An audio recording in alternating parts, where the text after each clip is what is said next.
Hey fellas, 265 Chevy here, two-car garage. Guess what? I'm actually in a garage. But I told you I was going to make a video about the MotorGuard filter. Okay? It's a MotorGuard filter.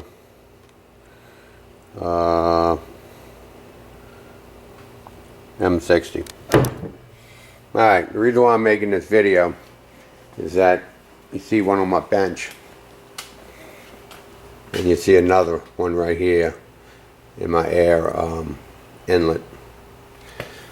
Well, the one on the bench failed, and so what I did, I called up the company, MotorGuard, and how it failed is it won't seal anymore.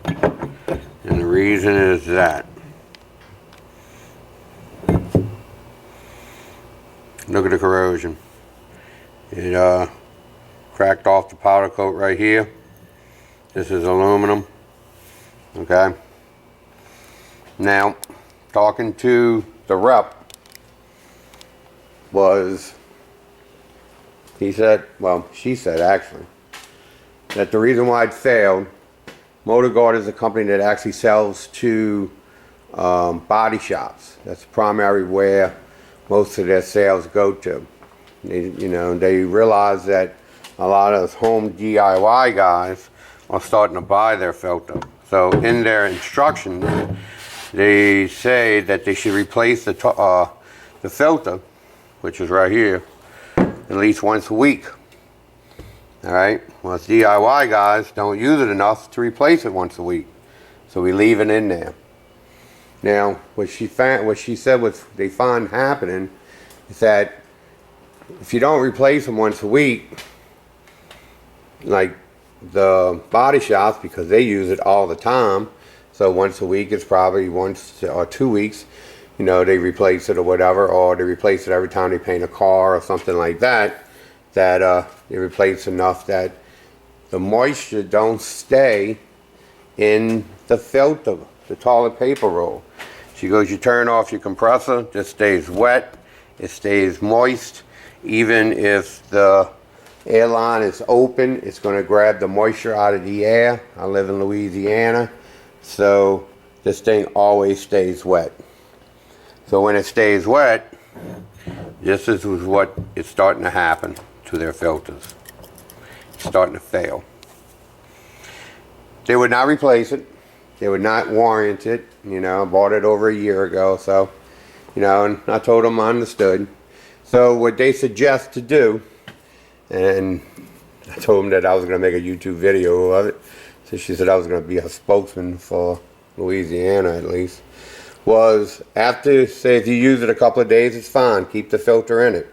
But if you're not using the filter for a week or so, uncock it, take it off, take the filter out, put it in a dry location, let it dry, put your filter back on, and just, seal it back up. Let it out, let it air out, let it dry, and there you go. And then when you're ready to use it, just put it back together. If you use it like multiple days, she said it's fine. Keep the filter in there or whatever. Now there was also another basic question that I asked just for the hell of it, because I wanted to know what she would say. Now y'all take it for what it's worth. It's probably bullshit because they want to sell their product. But I asked her that I know some people that actually use a toilet paper instead of their filter. What is the difference?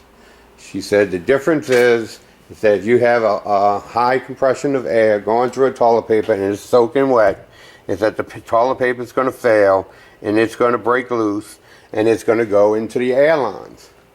Where this paper is made, it's a type of, it's not toilet paper, but it's made for this type of service.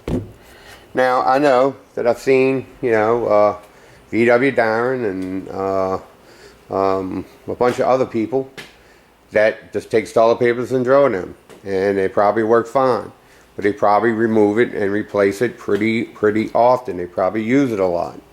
A boy in Canada, he does it. In fact, I just saw him replace his toilet paper roll the other day.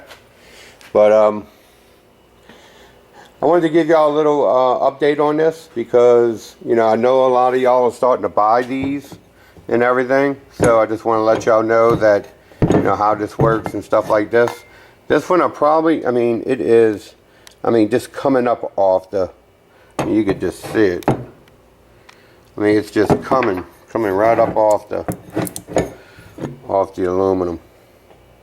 So what I'm going to do, I'm going to sandblast it, take it all off. I mean, I'll have me 2 filters, and then I'll resurface that and see. I'll resurface that and see if it'll seal. But right now, it's leaking around the seal.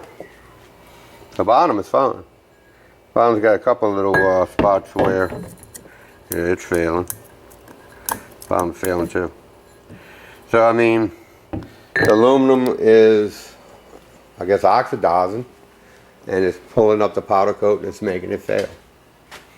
So there you go, fellas. I just wanted to give y'all an update on that. I've been, you know, wanting to do this for the last week or so, truthfully. I just haven't had the time to do it. It's kind of early today, so I wanted to make a video of that, so I did that. And I'm gonna fart around with this a little bit. I gotta seal up the motor in here. I gotta put the oil filter on. You know, turn the motor on over and stuff like that. Maybe even work a little bit on the transmission over there. You know, but we'll see. We'll see how it goes. All right, fellas, y'all have a go. Bye.